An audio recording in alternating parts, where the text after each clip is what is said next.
आज हम इस वीडियो के माध्यम से कर्म एवं योग पर अपनी बात रखेंगे।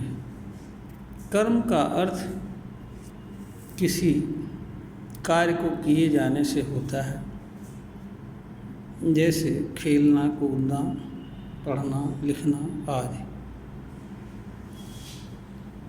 योग का अर्थ किसी चीज़ से जुड़ने से होता है। मनुष्य जब कर्म से जुड़कर कर्म को करता है तो उसका कर्म कर्मयोग कहलाता है।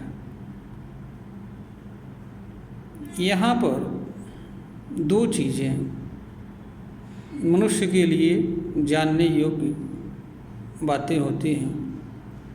पहला यह कि कौन से कर्म से मनुष्य को जुड़ना चाहिए।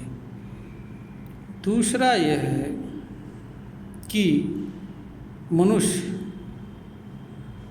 को किस रूप में कर्म से जुड़ना चाहिए या किस तरह से वह कर्म से जुड़ सकता है। कर्म मनुष्य के लिए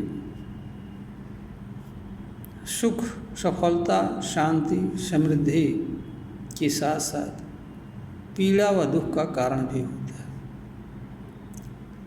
तो ऐसे कर्म जो मनुष्य के लिए पीड़ा व दुख का कारण बनते हैं, उनसे मानव के लिए जुड़ना आवश्यक नहीं होता है और उनसे जुड़ने से मनुष्य कर्मयोग का लाभ नहीं पा सकता है। योग का उद्देश्य मानव कल्याण करना, तो मनुष्य के लिए ऐसे कर्म से जुड़ना ही योग होता है जो उसके लिए कल्याण का कारक हो या समाज के कल्याण के लिए आवश्यक हो। अब प्रश्न ये उठता है कि मनुष्य कब कर्म से जुड़ता है। मनुष्य जब किसी कर्म को निष्काम भाव से करता है तो वह कर्म से जुड़ता है और इस तरह का मानव द्वारा किया जाने वाला कर्म कर्मयोग कहलाता है। निष्काम कर्म का अर्थ आशय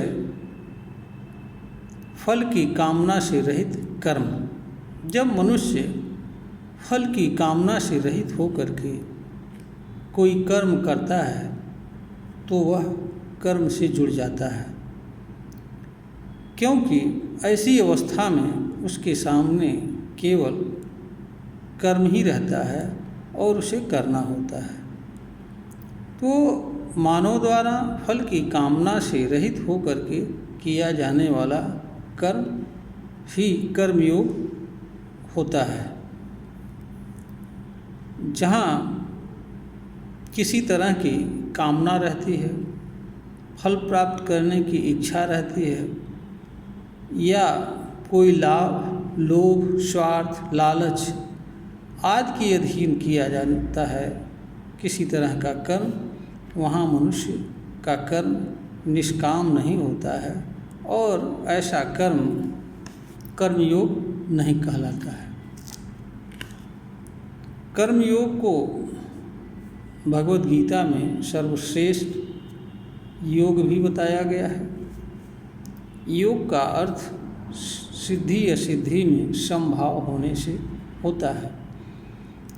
मनुष्य सिद्धि असिद्धि में समभाव की अवस्था में तभी रह सकता है जब वह फल की कामना से रहित होकर के निष्काम भाव से किसी कर्म को करता है। ऐसा कर्म करने से मनुष्य को फायदा यह होता है कि कर्म से मिलने वाली असफलता या कर्म फल न प्राप्त होने से होने वाले दुख का एहसास मानव को नहीं होता है, क्योंकि इस तरह की कोई कामना मनुष्य के भीतर नहीं रहती है। इसलिए वह कर्मफल के मिलने व न मिलने दोनों स्थिति में एक समान रहता है और वह कर्मजन्य पीड़ा या फलजन्य पीड़ा अथवा कामना से होने वाली पीड़ा से मुक्त रहता हुआ जीवन जीता है। यह वीडियो ज्ञानवर्धन के लिए प्रेषित की जा रही है। श्रोतागण को अगर यह प्रतीत होता है कि यह वीडियो ज्ञानवर्धन करने में सक्षम है तो इसे लाइक करें और सब्सक्राइब करें, शेयर करें।